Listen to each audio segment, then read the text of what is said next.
Pakaya is human and dog aggressive here for serious rehab. We use obedience to find ways to help hold him accountable and help him with impulse control, but you can do this with any dog at home. Hey guys, had a little training tip for you. We're at a new park with Pakaya. We're at Hard Park, just a lot more critters and squirrels and road noise, as you can hear. And he's pushing the heel a little bit, because he's in a new place. That's pretty normal. So there's a few things we do. One of them is a hard stop and sit. So what that means is my arm is gonna stay down by my side. I'm gonna speed up my pace a bit to a normal pace. Get him in a groove, which would be at least 10 to 20 steps. And then, so you guys saw that. So it's a bit of a pop. I could even do a little wrist action to give me a little more oomph, and I tap the e-collar in his case at the same time. Heel, let's see if that improved at all. Normal pace rather than our super slow pace.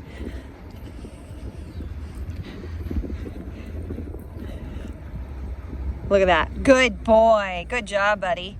So that's one way to get your dog a little bit more in tune with you. Heel.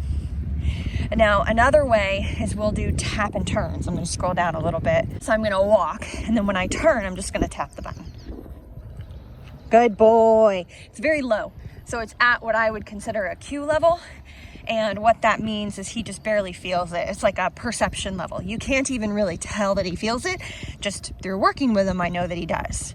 So I'm just going to tap. Good boy. And I kind of squat a bit and look at my tiny little area to work. This is so nice because a lot of times people will do the big tear-shaped turn and have pressure on the leash, and that's not useful. Let's go, bud. No, let's go. I know what you're trying to do. He's like, I want to mark my territory. I'm in a new place. Let's go. Good boy. Good. Good job, buddy. Now here's the other thing. This one's a little bit harder. Oh, actually, I'm sorry. Let's say you don't have e-collar, heel, and you want to do that turnaround. Let me show you what that looks like. See if he may not be distracted. I may not get to use it. Let's go. Good. So I gave him a little pop of the leash. I didn't really need to. He hesitated for a second, but then he did start to move with me. But you would just give a leash communication rather than a tap. But here's the thing, this is super low at a cue, and I'm tapping it no matter what, just to further condition him and get him in tune with me. So if I'm trying to do that with leash and I want to do a lower level, because the dog is listening to me, they're just struggling a little bit, you do pressure. Good boy, and then pressure off. So it's pressure on, pressure off. Good boy. Pressure on, pressure off. Good. And then the little pop is when they don't listen to you at all. All right, so there's that. Now here's the other one that can be a bit trickier. And I love having this tiny space for this because, again, people feel that they're not, okay, so let me try this. Let me try to explain this. People feel bad about moving into their dog, touching their dog. They're afraid to step on their dog. They might even step on their dog accidentally. And so the reason I mention that is because, again, people will do this tear-shaped turn into them. And look, now I have to go back on the path. But watch this. Watch these skills. Ooh, look at that. No. Boom. Yeah, hey, buddy. Ears back.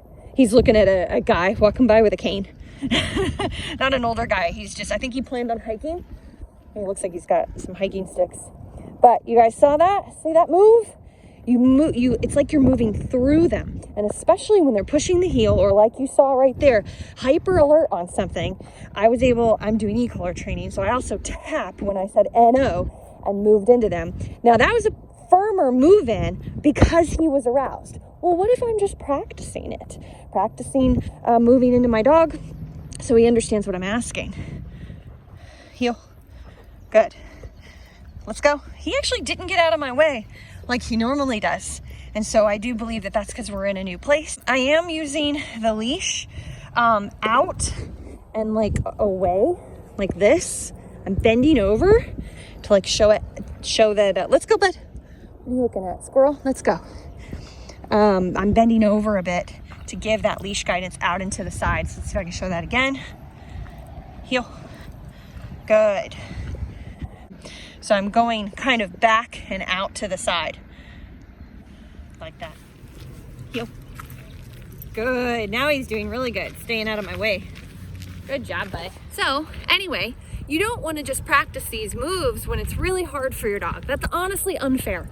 You want to practice it lower key when it's easy. Practice your timing, set your dog up to understand what the heck you're trying to tell them, and practice it on a daily basis when it's easy, not just when it's hard. And when it is hard, with a distraction, you're firmer, but they understand what you're asking.